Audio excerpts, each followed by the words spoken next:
Here's what I was going to ask you, John. When you did the underwater stuff, did you try having the cameras in situ when there was leads coming in and fishing the swim, like it would if you're fishing, because you don't know if they're in your swim or not? No, that's right. So I wanted to see a 5-ounce lead going in with a rig, and then another rod, and then another rod, and see what would happen. Of course.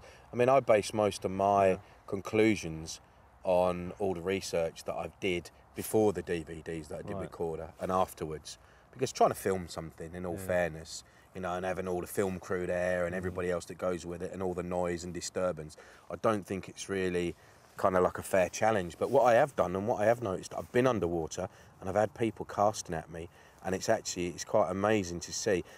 Sometimes 90% of cases there is no reaction from a fish when a lead goes flying through the water.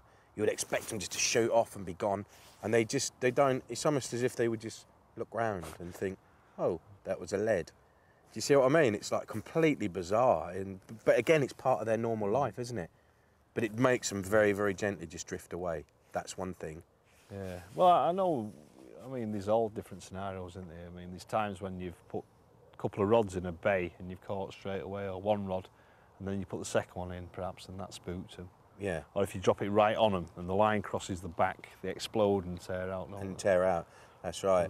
I mean, we was talking about recasting, and I believe sincerely, and that's the way when we was talking about the worm rig, I recast every 15 minutes. I believe, okay, we're on a pretty low stock water at the moment, so you can't really, it's not a good rule of thumb or a guide on here. But if you're on a water where there's quite a few fish and they're in front of you, if you've been out any more than half an hour and you've not had a bite, I think there's something wrong. Because I think you'll have a bite straight away if it's all laying right.